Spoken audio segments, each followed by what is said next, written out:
Hello and welcome. All right, we're live. I think we're live. Yes, we are live. Wonderful. Welcome, my friends. Happy Halloween.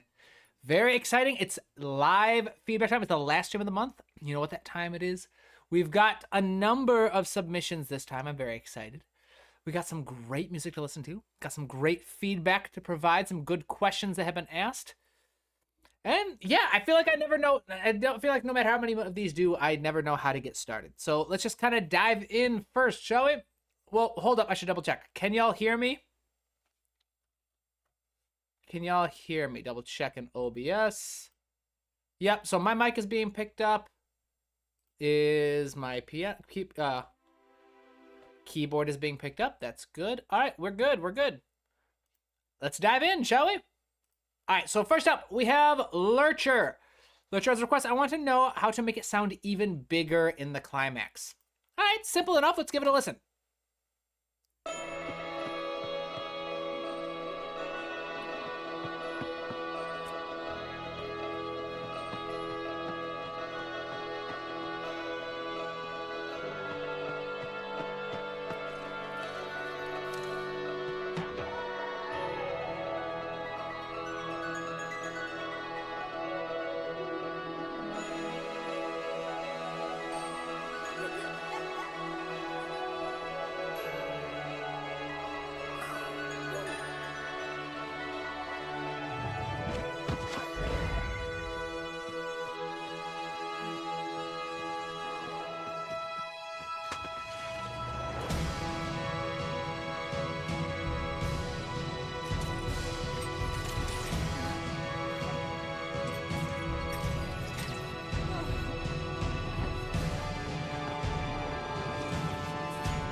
Nice. Arcane is one of those shows I need to watch. And my friend Paula keeps saying that it's an amazing show. And it's on my list. I just don't have access to Netflix. I don't have a Netflix account. Netflix got better at telling that I don't actually live at my friend's house anymore. And so it doesn't let me use his account. Anyway, neither here nor there. Excellent. So the question was... one second. I am seeing... Heads up, we've detected video in your stream belonging to someone else. Your stream may be temporarily blocked. If you plan to continue, please ensure that the content owner has added your channel to their allow list. Ah, Lurcher. I hope that doesn't ban the stream.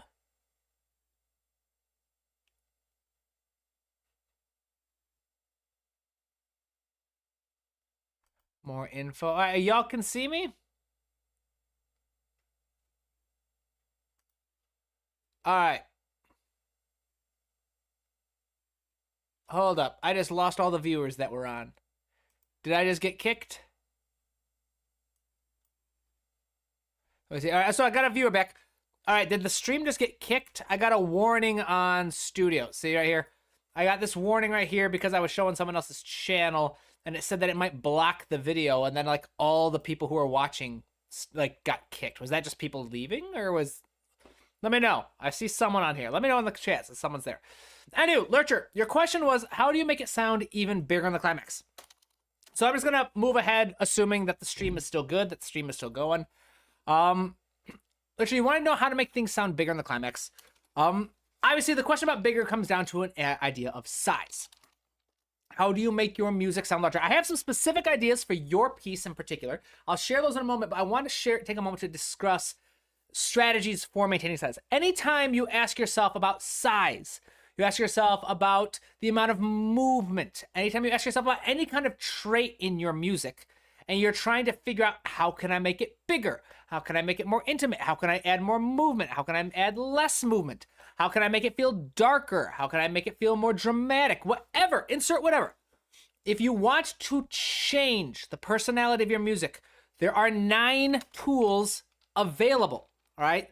These are called the 9 parameters of music. I did not invent these 9 parameters, but this model of applying them is very much something that I have created and championed on this channel. Those 9 parameters are tempo, timbre, texture, rhythm, register, dynamics, articulation, harmony, and melody. All right, which you could argue melody is a combination of rhythm and pitch. It's okay. I'm not trying, these aren't purely independent. But the idea is that there are 3 different parameters of music. And if you want to say, how do I make my music bigger? You can brainstorm each of these one at a time. So is there something you could do with the tempo? At first attempt, no, you probably can't do anything with a BPM, but you can do something with the pulse. So the pulse equals the interpretation of the beat. This is actually an entire chapter. I think it's chapter 11 of my textbook. Goes into each of these in great detail, as well as a list of questions you can ask yourself about them. But you can say, all right, the pulse is the interpretation of the beat. If your melody, if you're in 4/4 time and the BPM is 60 BPM, but your melody has mostly short notes that are shorter than a beat, that's a faster interpretation of the beat, a faster pulse. If your bass line largely moves by whole notes, which are like 4 beats long, that's a slower interpretation of the beat. So that's maybe something you can do there. I'd say timbre. Timbre is like instrument choice, performance sounds. You could say, all right, to create a larger, to create a bigger sound with timbre, try doing heavier instruments, more brass. All right, texture is the number and types of layers used. So if you want a bigger sound, try adding more layers. Maybe add a counter melody, add some rhythmic strings, add more ideas to create a bigger size, a bigger sound. Registers, another big one. For size specifically, you could say double your layers in octaves, especially the most important ones. Your melody in this one could probably be doubled in a couple different octaves. Your bass line could be doubled an octave lower to add more weight. That's especially something that's anytime you want something heavy and impactful, those lower registers are very powerful for a number of reasons. One, they have that kind of metaphorical, just adding low end, a lot of weight, a lot of heft to your sound, and lots of associations with that. But also, they do fill in many more frequencies. There are things called partials, individual frequencies within a sound, and lower voices have more of them that are audible because the main sound is lower. All the frequencies, all the partials, they're a little more audible versus that high note that's really high, and the partials are suddenly too high to actually be heard by humans, sort of like a dog whistle. I don't know if I'm making sense or just rambling at this point. Dynamics, to create a sound larger, you could get louder dynamics. And this could be through louder dynamic markings.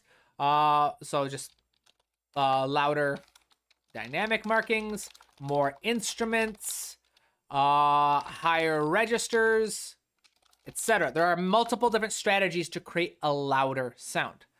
Articulation. You could double important beats to create a sort of accent for added weight. Harmony, you could create a stronger bass line. Melody, you could double it in octaves. So there are lots of different strategies. And the main takeaway I want for this is anytime, let's make these a little bit bigger. Anytime you have a question of, I want to know how to make an even blank in the music, an even bigger sound, an even more intimate sound, an even more high energy sound, an even darker sound, whatever it is, anytime you want to modify your music for a very specific effect, you can always rely on the 9 parameters. I'm going to type that out. Anytime you want to create a specific effect or have a specific impact with your music, you can always come up with ideas by brainstorming the 9 parameters of music. All right. Again, go each of these ideas one at a time. How can you use each of these to help create your desired effect. If you want a bigger sound, go one at a time. You won't have ideas for all of them. You don't need to come up with ideas for all of them. But the idea is it's a systematic approach to organize your thoughts so that you're not just trying to come up with as many ideas as possible. You're just trying to come up with the ideas that come naturally to you. The ideas that you feel excited about that can help build momentum. Does that make sense? I hope so. I hope that was helpful. Thank you, Lurcher, for submitting. I hope that was helpful. Let's do Elijah next. Elijah Tyson requests, I'm curious what you think of the overall mix, but I'm mainly wondering if the strings are overpowering the piano, especially in the second chorus around 1 minute and 18 seconds. I wanted to keep the flowing cadence from the strings center stage, but I'm wondering if the main melody is getting drowned out there and getting too difficult to follow. All right, so wondering about the overall mix. Wonder if the strings are overpowering the piano.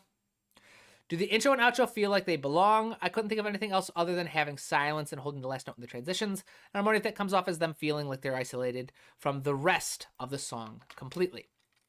All right, so how do the intro and outro feel? Do the strings overpower the piano? And do you have any advice for the register? I feel like I stick to the lower octaves a lot, and I'm usually not sure whether I should go any higher. Additional notes, I hope you like it. Your How to Make Music Like Skyrim video got me composing. That is awesome. Thank you. That makes me excited.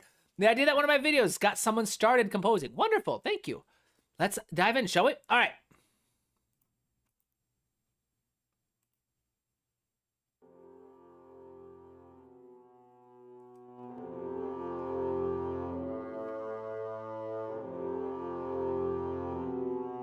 Is that the DSE, right?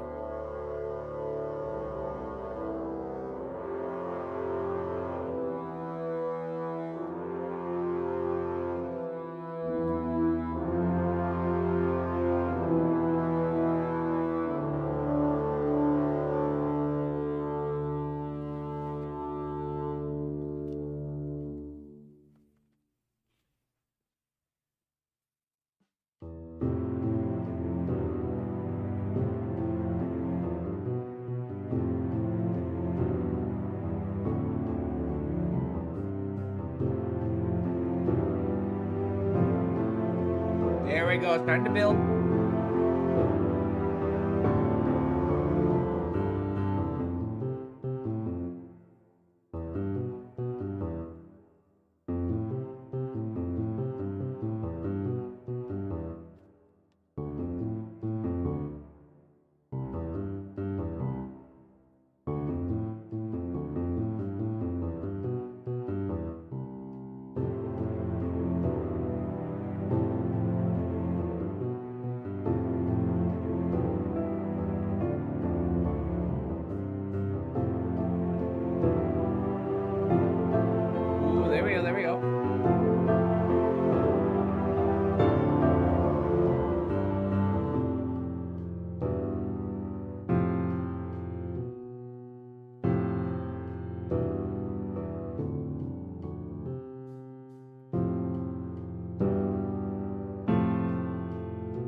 Elijah, very nice.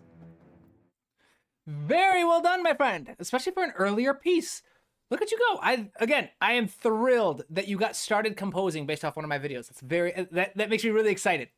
So you've got some good questions here, and I have some other notes that I'd like to share just in general that I think can help. So first off, let's tackle your specific questions. So do I feel like the intro and outro feel like they belong? I feel like they do. They definitely feel separate. They sound independent, especially the intro.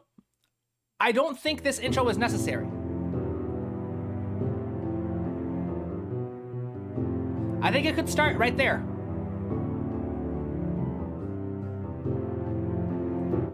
The use of silence. I mean, obviously you can include the silence in this intro if you'd like.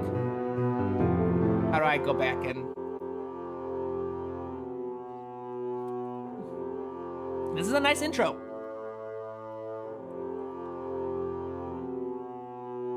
It uses something called incremental complexity, starting with a simple idea and repeating it a little bit as each new layer gets added. That is a very strong, very useful technique. It gets used a lot in soundtracks like Skyrim. It gets used by composers like Hans Zimmer, John Williams. It gets used by composers like Claude Debussy. It's been used for centuries. It's a very powerful, useful tool, especially for intros and music. Now, the silence, I don't think is necessarily needed. You don't necessarily need... A lot of beginners focus on having this need to help separate the sections of the music. That's not necessary. When using silence in particular, silence in music will contain all the energy or lack of energy found in the music immediately preceding it. All right, let's add a space here so we can focus on this a little bit more. So right here, you're gonna hear the silence. The silence at the end of your intro doesn't carry a lot of energy.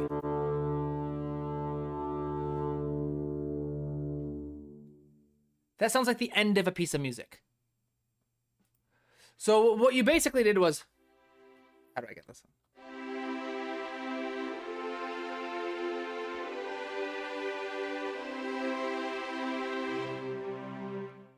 And just kind of treated that like the end of a piece.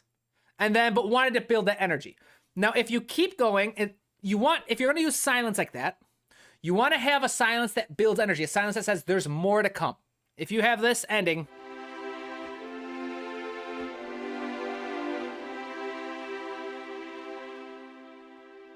and a slow fade out, that kind of says it's done. Doesn't it feel like it's kind of done? Doesn't feel like there's a lot more to come. But if I end more like this,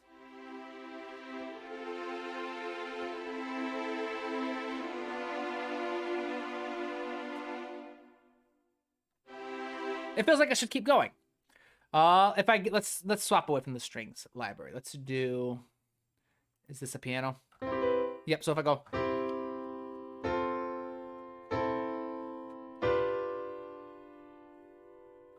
it feels like I can keep going. There's a little more energy to that silence.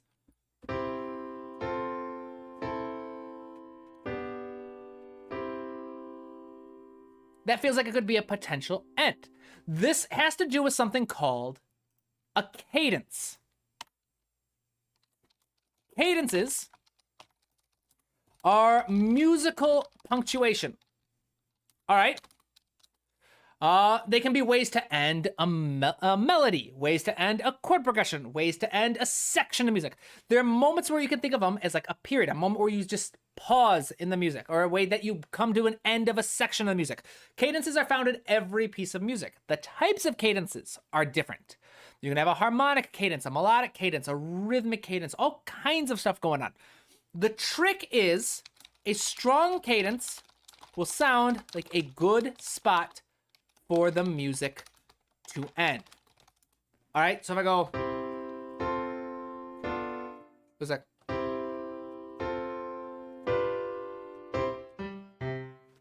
That's a strong cadence. That sounds like the music could end there. Now, if I do,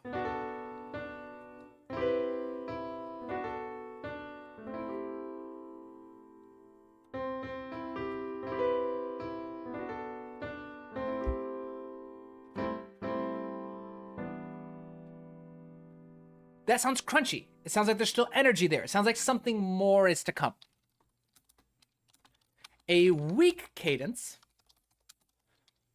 will sound like there should be more music coming. So the reason why your silence doesn't work too much is it uses a very strong cadence. I hate the controls on SoundCloud. you fade it out. Sounds very strong, definitive. That's the end of a piece. So the way you can create more momentum for your intro. An intro, generally speaking, an intro in music has the responsibility to build energy. It has to build anticipation for what is to come. If you have an intro, you don't always need an intro, but an intro is supposed to build energy. It's supposed to say, all right, there's more music to come. All right, so end with weak cadences. Things like half cadence or deceptive cadences. These are things you can look up. I've done videos on them. You want to get louder near the end. Introduce new material near the end of the intro. Add new voices / layers. Pick up the tempo or get more rhythmically active. And you can try explore new registers. Move to new octaves. These are 6 strategies to help the end of an introduction sound like it's building somewhere. All right? And then that leads very nicely into the rest of your music. On the opposite end, an outro in music has the responsibility to reduce energy. Bring it to a close. All right? And again, these are very generally speaking. These are very basic. There's always exceptions to the rule. But again, you could do the opposite of these. End with strong cadences. Authentic cadence. Ending on tonic, etc. You can get softer near the end. Fade out. That's very common. You can get repeat simple material. So if you had a melody, repeat the melody over again. You can imagine how like lots of songs end with the refrain being repeated over and over and over again. That's a very common strategy. And the repetition makes it very simple and very easy. Repetition is very easy to fall into the background. So if an idea gets repeated over and over again, it loses interest and it starts to peter out and makes a good outro. Gradually strip away layers / instruments. So you can have like remove the drums, then remove the bass line, then remove the chords, then you have just the melody, whatever it is. Gradually removing layers makes it simpler. It reduces energy and makes it sound like the music is coming to an end. You can slow down the tempo or become more less rhythmically. I was gonna say more rhythmically inactive, but less rhythmically active is a better way to put it, I think. And you can end in a pre-established register / octave. These are all strategies to help reduce energy. At the end of the day, that's what an intro is for. An intro is designed to build energy, to build interest, to say, hey, something is coming. It is introducing a new idea, a new concept, a new piece of music. An outro is the exit. So it needs to reduce energy. It brings things down. Again, these are very generally speaking. There are always exceptions to each rule. There, of course, are examples of introductions that don't build lots of energy, that actually start very ambient, but they still pique interest. All right, they still build interest. So hopefully that helps with that. The mix was fine. I didn't think the strings were too strong. I didn't think that was much of an issue, especially for such a early piece. I wouldn't worry too much about mixing just yet. I'd focus on the craft of composing, but that's my personal preference. For the register, advice for the register. This goes back to the stuff that I noticed. So, asking about register. You feel like you get stuck in the lower octaves a lot. I'm not usually sure whenever I should go higher. Good question. When should you go higher? There's nothing wrong working in the lower registers. That's just part of your personal style. All right? When should I do blank? All right, this is the question I get so often from students, from subscribers, and comments. I get this question, when should I use this chord? When should I use that cadence? When should I use this instrument? I'm about to answer every single variation you could possibly have of when should I do blank as far as it comes to music. And the answer is you should do it when it serves your end goal. All right? I'll explain. Don't worry, it's not going to always be vague. Music theory, I'm going to type this out. Music theory consists of a large collection of various tools and strategies shared across generations of musicians. All right? It is a collection of tools and strategies. All right? To use a metaphor I've been using with a couple of my students lately that I'm actually quite fond of. You do not build a treehouse because you have a hammer and you need something to do with the hammer. You use a hammer because you want to build a treehouse. The end goal dictates which tools should be used and when. All right, if your end goal is to build a treehouse, you're gonna use the hammer. All right, to drive the nails in. I used to have a treehouse as a kid. If your end goal is to create an origami swan, you probably don't need the hammer. I'm sure some people could use it, it'd be fun, but you don't necessarily need it. You don't start with the tool. You don't go, hey, I have this like dominant seventh chord. I'm going to write music so I can use my dominant seventh chord. No. You write music, and because of the particular vibe, personality, or story you want to create, that's what you say, all right, I really like the sound of... That's not dominant seventh chord, right? I like the sound of that dominant seventh chord. And I like the way when it resolves deceptively. As opposed to... authentically. Anytime you have a question, when should I do or use blank? The answer is when it serves your end goal. So what is the end goal? This is subjective. This depends on your opinions in music. This depends on your styles, your philosophies. In my personal philosophy, and it is one that is shared by many composers, I believe the end goal of a piece of music is to share an emotion, story, or idea. Sometimes a combination of all three, or two of the three. You use music theory as appropriate to help convey your target emotion, story, / idea.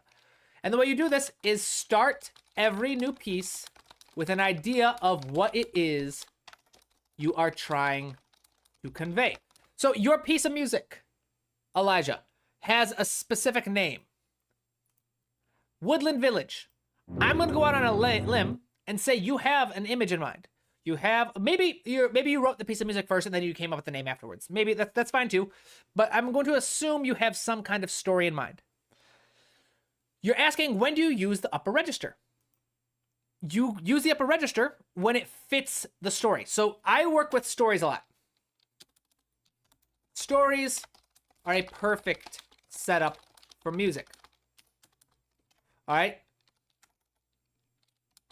Different scenes, the story can help portray, can be portrayed. Ooh, I cannot type today. With different sections of your music. So you can say, all right, in section A1, I introduce the main character. In section A2, which repeats the main melody, the main character meets the main problem. Section B1 is where we have the big conflict. And when you have an idea of what you want to portray, you can use the 9 parameters, that strategy I just taught you, to brainstorm specific strategies for evoking that story. All right, again, those 9 parameters being tempo, timbre, texture, rhythm, register, dynamics. I cannot type today. Articulation, harmony, melody. Is that everything? 1, 2, 3, 4, 5, 6, 7, 8, 9. Yep, that's all 9. That's going to bother me that I capitalize that in none of them. So you're asking about register. When do you use the high register? There's no solid reason. There's no specific, like, objective, this is when you use the high register. Unless you want to use the piccolo, then the piccolo is going to have to do the higher register. It's a higher register instrument.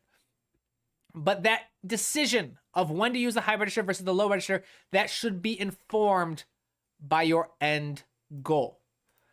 And the whole point of this entire little rant is that music theory is a tool, and tools serve projects. Projects don't serve tools. That's the big one.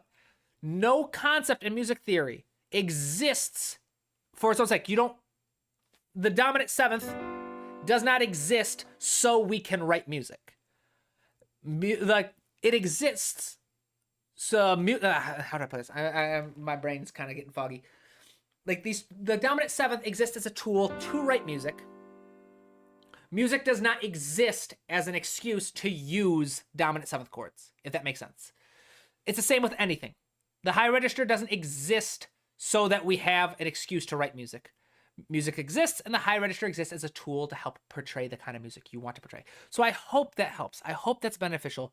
I hope it gives you a little idea of what to work with. Thank you for submitting your music, and welcome to the world of composing, my friend. I'm so glad that you've gotten started with my channel. All right, Suji Lament. I'd really appreciate hearing your general thoughts on this more experimental style, especially how I could develop it further and make my writing feel more cohesive and expressive. Awesome. Fun. Sounds like we're going to be doing some experimental music. Additional notes, thank you so much for doing these sessions. I've also been following your tutorials on theory and composition. They've been super helpful and inspiring. Wonderful. Thank you. Glad to be of service. Let's listen to some experimental music, shall we? Fox News is now streaming live on... Mute the ads. Y'all are being exceptionally quiet. I don't think I've ever had a live stream feedback session this quiet.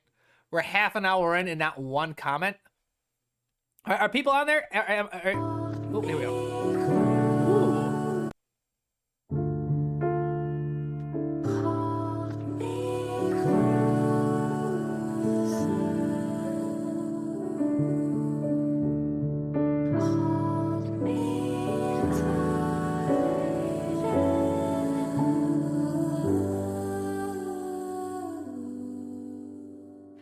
Time will show you as you are.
to stop it there because the time limit is 4 minutes for these live streams. Wonderful. This is definitely, I like it. You've got something here. And obviously, you've got lots of fans who are listening to music and responding well to this. There are ways to clean it up. So I'm going to say, this gives off Hiroyuki Sawano vibes to me. The composer for Attack on Titan, the initial composer for Attack on Titan, with the mix of beautiful instrumentals and experimental electronic elements. I love this style of music, honestly. In my channel, I mostly focus on like instrumental orchestral music, but I do love, like, my personal styles that I enjoy listening to are very electronic styles. And of course, there's the orchestral styles too. So here's the biggest issue in terms of like issue. You asked specifically general thoughts on my experimental style, especially how I could develop it further and make my video feel more cohesive and expressive. These two words, cohesive and expressive. I already think it sounds plenty expressive. There's lots of emotion here. Cohesive is where we can tie things up. This is what I'm going to recommend. Right now, it's super chaotic. If that's what you want, awesome, wonderful, more power to you. But if you want cohesion in your music, the idea that it all comes together, it all fits together. The layers / voices fit together and feel like they belong to the same piece of music. All right? And I'm also going to recommend focusing on something called clarity. The ease at which a piece of music can be both listened to and understood by the audience. A piece of music that lacks clarity is going to be very chaotic, very difficult to follow. A piece of music with lots of clarity is going to be very simple. And that's not a bad thing. Mozart wrote with tremendous clarity. Beethoven wrote with tremendous clarity. John Williams writes with tremendous clarity. John Powell writes with clarity. Hans Zimmer usually writes with clarity, except for the moments when he doesn't want to. And even when he doesn't want to, he still finds a way to make it palatable, to make it relatively easy to understand and follow. All right? Basically, if people listen to your music and they feel confused, it lacks clarity. And that's one of the issues you may be running into here. Now, the idea behind creating both cohesion and clarity in your music comes down to something I like to refer to, the 3 pillars of strong orchestration, which are separation, focus, and balance. Now, I've talked about these 3 pillars in almost every single live feedback stream we've ever done. And since this is such a non-traditional type of music, I'm going to focus, pun unintended, on this one right here, which is the one that you require the most. Focus equals the idea that the various layers in your music should fall into a general hierarchy. You have foreground, background, and midground. Your foreground, I'm going to bring all these in a little bit. The layer that is most important for your audience to pay attention to. All right, this is usually the melody. In your piece of music, and this piece of music specifically, I'm going to go out on a limb and say, this is your singer. All right, your female vocalist, this is who the audience should be focusing on, right? This is what you want them to follow. That's what's going to give them clarity. All the other stuff exists. It's there to support and add texture and love of this lovely kind of personality. But the audience at any given point should be focusing, at least subconsciously, on the singer.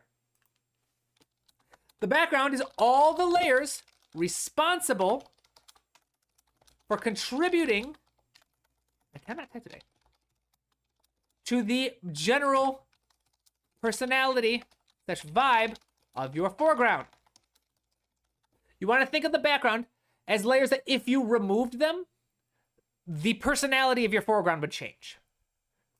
Or if you were to change it. So if you were to remove the chords or change the chords, the personality of your melody is probably going to change a little bit. If you change the bass line, personality of your singer is probably going to change a little bit, right? Things that if you remove them or you change them significantly would result in a change in personality of your foreground. All right. So for you, again, going off on a limb without a deep voice study, I'm going to say this is probably your piano and strings. Then your midground. All right. Your midground are the remaining layers that provide personality to the music as a whole, but not necessarily the foreground.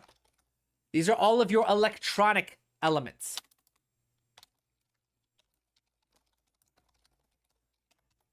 All right.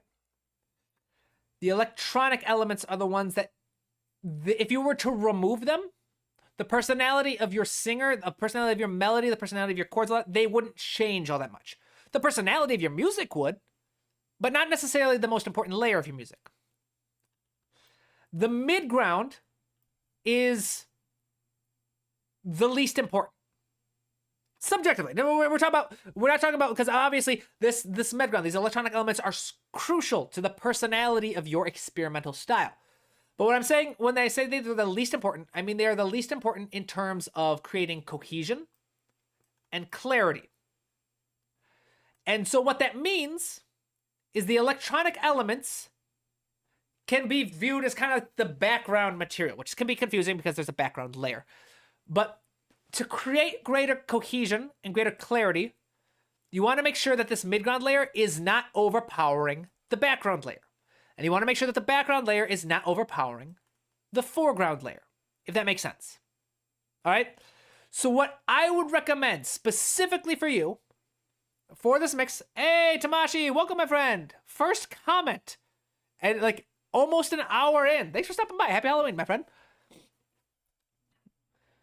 My recommendation for this very specific piece in this particular issue, I would say pan the electronic elements a little further out than the other elements so that you separate the frequencies slightly. Panning is going to be very important for creating a good mix.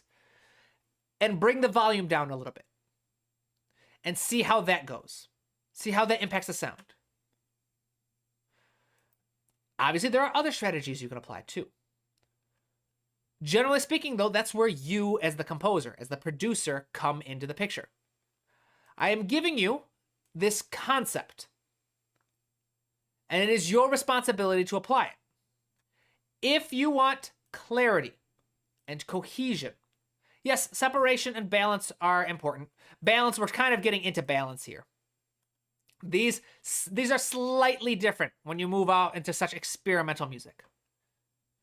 But foreground, this is the layer you want to spend the most attention to, should be the most prominent. The background should be the next most prominent. These are the layers that are responsible for contributing the most to the personality of your foreground. And the midground, which doesn't contribute to the foreground, should be the softest. Another way to think of it, like I said, is the midground should never overpower the background, and the background should never overpower the foreground. All right? Since this style is so experimental, the general tips I would apply for focus and separation and balance don't really apply as cleanly here. So this is where I'm going to recommend you just take this concept and run with it however way that means to you.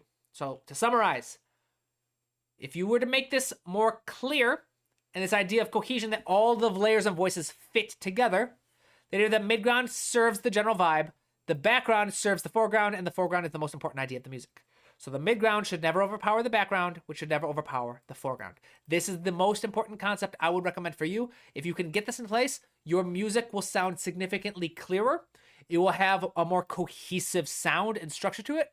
And I think you would be very happy with the result. But you're off to a fantastic spot. I love the experimental mix of like instrumental vocals and electronics. It reminds me, again, like I said, a lot of the soundtrack to Attack on Titan. And I love that style of music.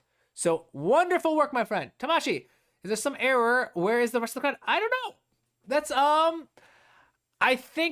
don't know. This is the quietest live stream I have had in recent memory. I think it's just because it's Halloween. I think it's a holiday. And so people might not be over. It could also just be, I don't know. It could be a lot of things. Either way, I'm having fun. Glad you are here, my friend. Wonderful work, Suji. Let's move on to the next one. Pedro Gabriel. I would like to know the relation between this song with the Baroque Concerto Grosso in a way that reveals the perspective of this song about being a modern version of a Baroque Concerto Grosso. Excellent. So, my friend, first things first, I am not a musicologist. All right? I am certainly no expert on Baroque period music. I know a basic concept. I could be completely wrong. My understanding of the Baroque period Concerto Grosso is the idea that it was a large concerto, a concerto written using a larger ensemble. I believe, if memory serves correctly, and it may not, I believe a Concerto Grosso in the Baroque period, where a concerto nowadays is typically like a featured soloist, I believe a Concerto Grosso consisted of a featured ensemble. All right, so you'd have like the larger orchestra, which was not the same as the modern day orchestra. It was much smaller in the Baroque period.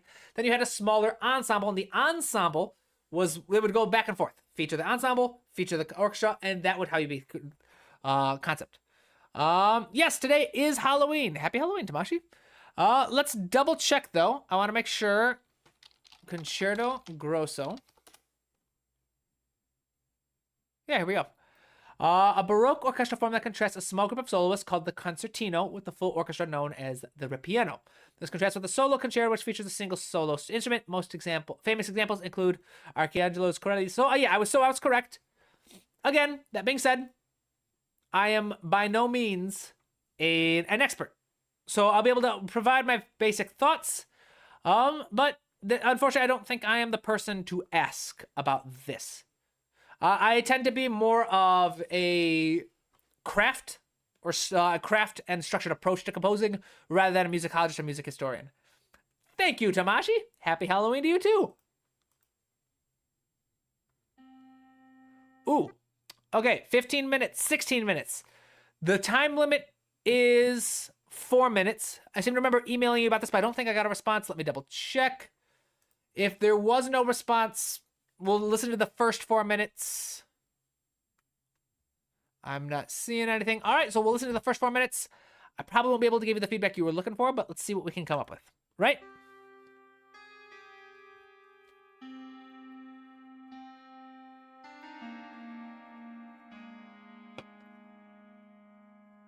Sounds like a harpsichord, electronic harpsichord.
Oh, a drum kit?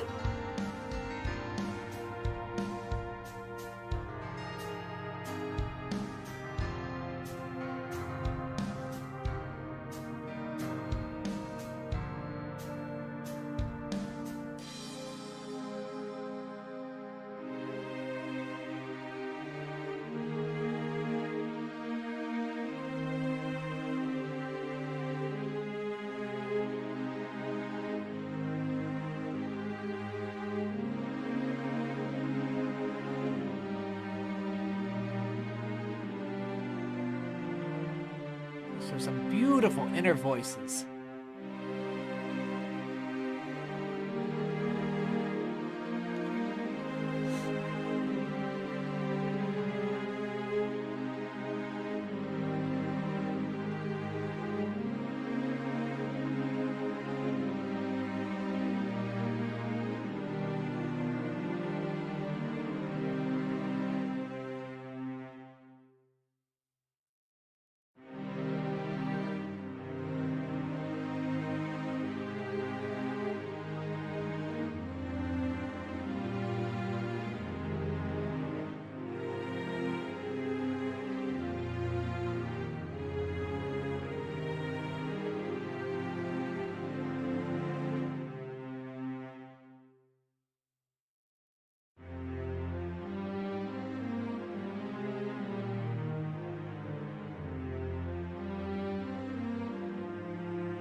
Oh, is that it?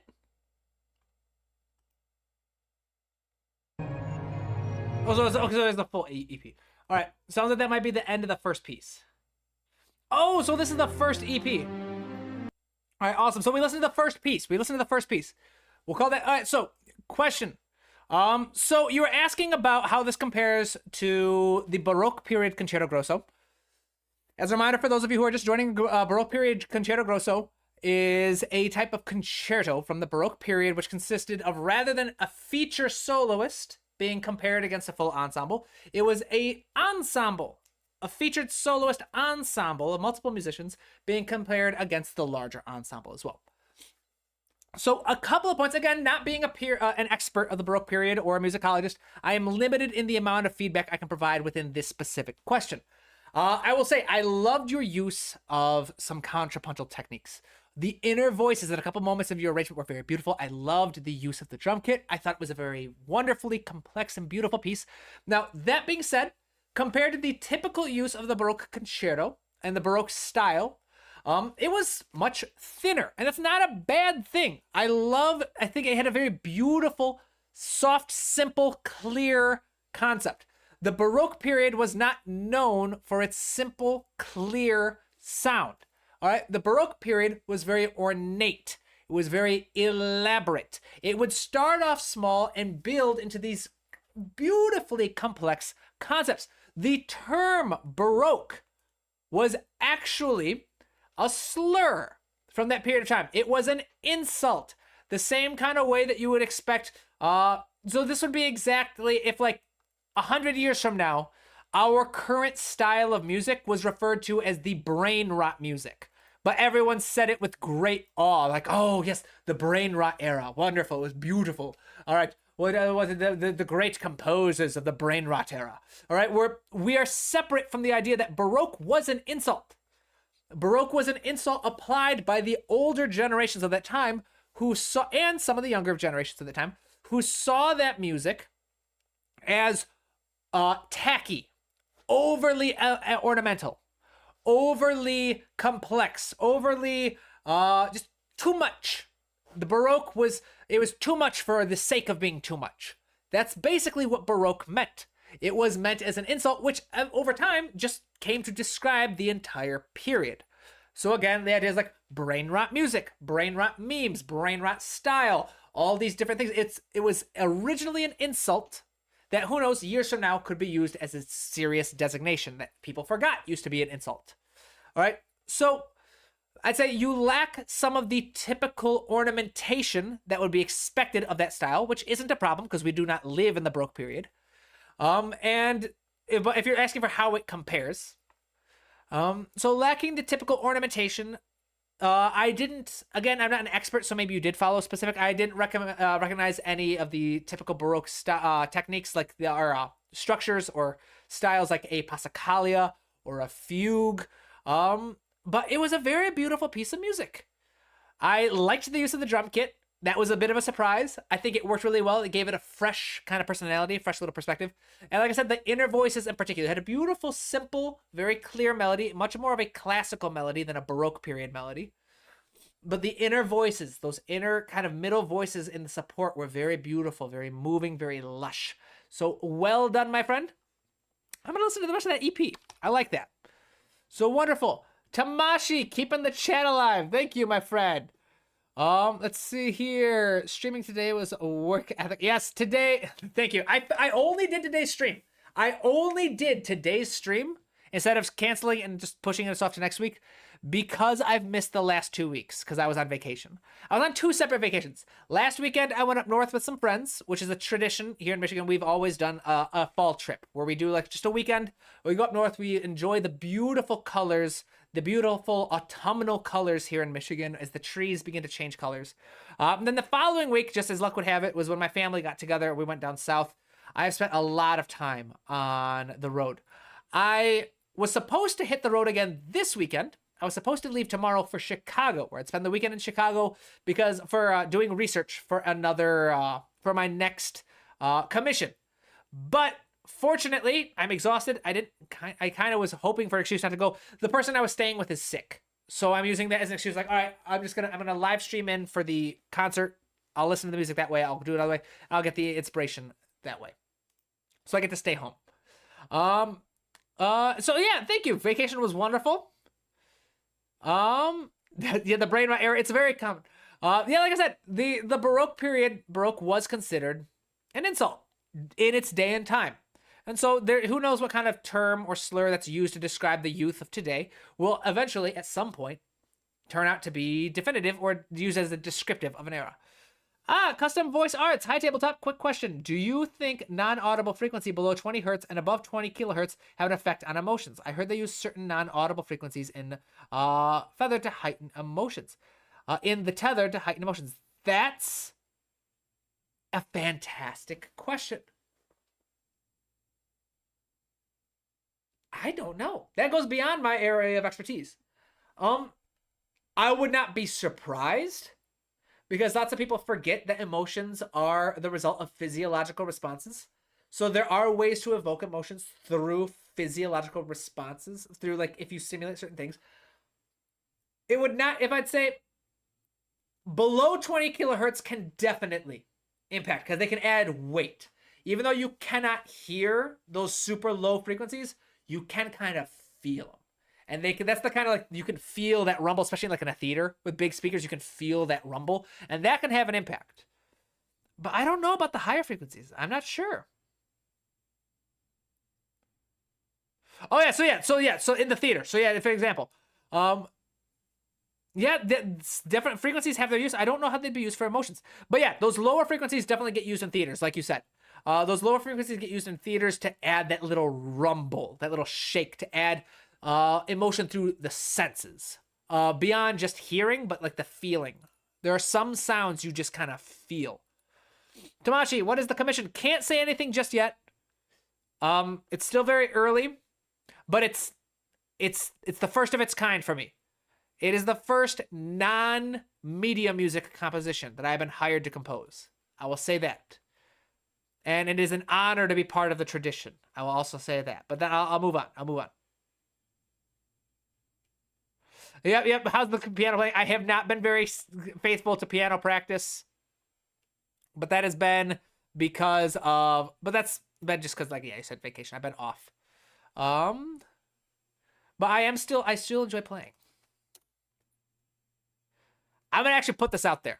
Speaking of which, there is a piece of music I want to learn on piano, but I'm a hopeless piano player. If anyone has piano music to Brooklyn Bridge by Lee DeWyze, is that how you pronounce it? I forgot. If anyone, I cannot find it anywhere. If anyone knows how to get their hands on pianos, there's a piece that someone started making on MuseScore. Someone started making it on MuseScore years ago, and they never finished it. But if anyone has this out there, or if anyone is looking to transcribe a beautiful piece of music, a beautiful song, I want this sheet music. So if anyone can help a brother out, let me know.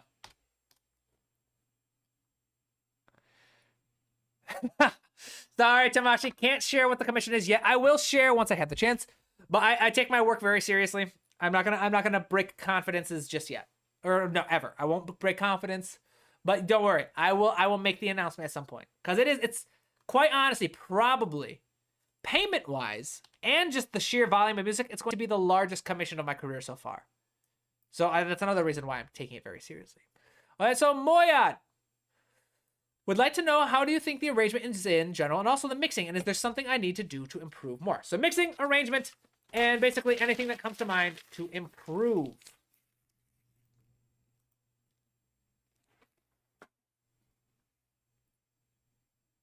Oh! Moyad, my friend, unfortunately, you removed the link. I am very sorry, so I will not be able to review your piece. Share it again, and we'll have it for next one. All right? Oops. So, next up, we have 23. 23 is a usual on the channel. 23 sent this and then sent me an email apologizing, saying he wouldn't be able to be very active on the stream today. That's okay. I don't expect anyone to be active every single time. 23 is one of the regulars, so it's wonderful, super exciting to see the music shared.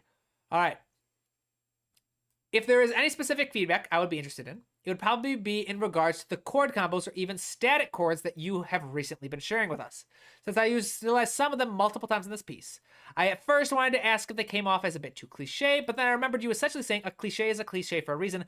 Don't avoid them, they work. That is true. That doesn't mean you shouldn't make them your own and find different ways, but a cliche in music, another term is a style topic. They are things that exist because they have a larger meaning ingrained in the general public's perception. Like the idea of extended chords being jazzy. We do. Oops. Whatever. That's what I was going for. The extended chords becoming a jazzier sound. That's a style topic. It's a musical custom that is ingrained in the culture as a whole. So yeah, you can make them your own, but yes, cliches, you don't avoid them because you're worried that other people are doing that. Composers have been ripping each other off for like the entirety of history of composers. Y'all don't realize, like, a lot of people don't realize the whole idea of musicians owning music is very, very recent. Like just 50 years singer-songwriters didn't really write their own songs. Yeah, some of them did, but singer-songwriters. Songwriter was a separate position. Like Tin Pan Alley, there were people who cranked out songs, and then all the pop singers just did their own covers of them. That's why you had people like Tony Bennett, Frank Sinatra, I'm blanking on other musicians of the era. Like, you'd have a bunch of people all covering the same song. They were standards. The number of times that classical composers just stole the same melody as a folk song from their hometown, or stole the melody another composer wrote and made their own version. That's been done for centuries. So it's only very relatively recently that this obsession of being completely unique has happened. Not necessarily a bad thing. Just saying, don't be afraid to use things. All right, so beyond that, I guess I want to know if I can use them correctly, or in case I want to use them in a correct way that I am too green to realize something. So first off, what are you talking about? 23 is talking about these. I'll check out of these. These ideas of these sounds.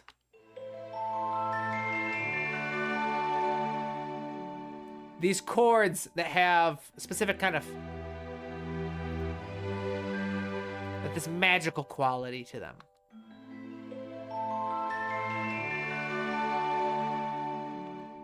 Or maybe more of a romantic quality.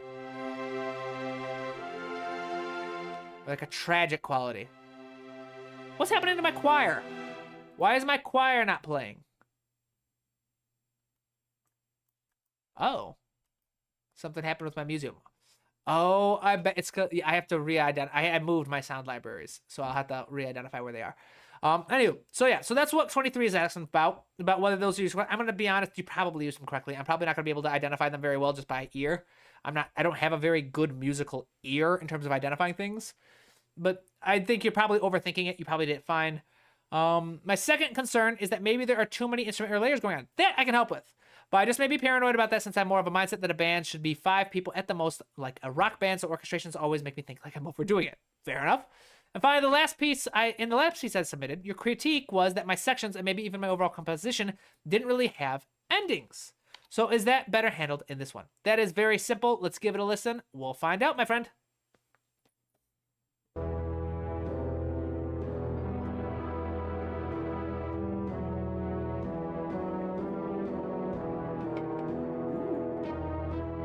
Like the jazzy fine.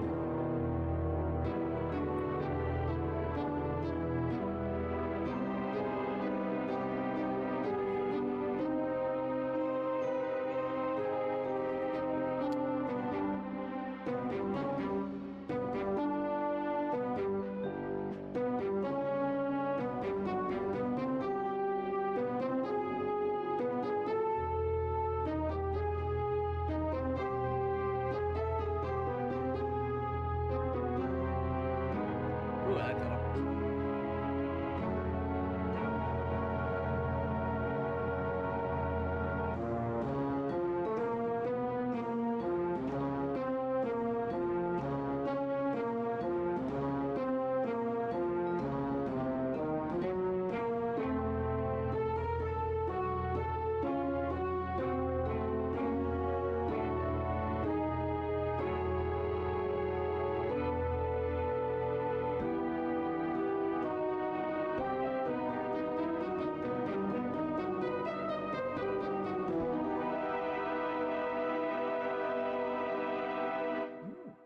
Very nice, my friend. So yeah, the ending definitely sounds a bit more final this time around. Excellent work. Couple things. One, I say the chords sound like they're being used well. I can definitely tell that you're more of a band person though, like a rock band, because your strings are being played like a piano. Or how do I get my piano? So your strings are being played. So for example, where's an example?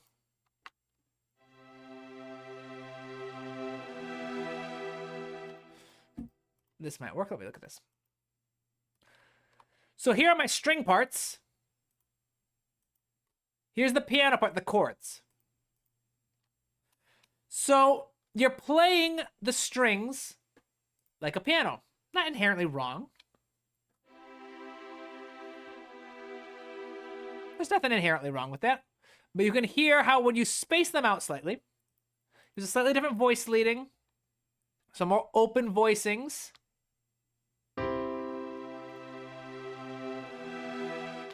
It creates a wider, broader sound.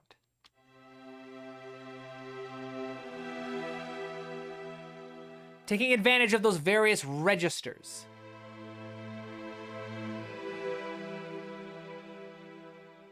Some interesting voice leading. And one of the things that you can, a very simple hack, very little trick. If you want to create very simple, easy string chords that sound like they're good string chords, voice lead your chords as usual. Because this is the chords on the piano I did. And all I did was take the top middle voice and drop it an octave, or raise it an octave. Or you can like organize it up here and take the top voice and mop it down. All you're gonna do is you're gonna separate these voices slightly. Add some space between them. And suddenly this idea of becomes much more widely spent. And my keyboard's not big enough for that, unfortunately. I have a very tiny baby keyboard. But it sounds more idiomatically string. So that's what I would recommend. Right off the bat, give your strings some more space. If you want to learn more about strings, check out, I've got lots of videos on them. That can help quite a bit. What were your specific questions you were asking? Yep, this worked well. I think your chords worked really well. I think you were using them properly. There's not really a proper way to use them, but it didn't sound off. So excellent. Glad those could be helpful. I don't think there were too many layers going on. And it sounds like you took to heart the lesson of the 3 pillars earlier. And the endings worked. A couple of your cadences were a little strange. So here's what I'm going to recommend. Tabletop Composer, phrases. Melody for Composers, phrase structure. This 20-minute video right here. Watch this video. It'll break down everything you need to know about cadences in terms about their role, how to create strong ones versus weak ones, how to create a nice strong phrase in general. Fantastic video. It's also part of the free class on melody writing that I have. In fact, it's time I do an advertisement.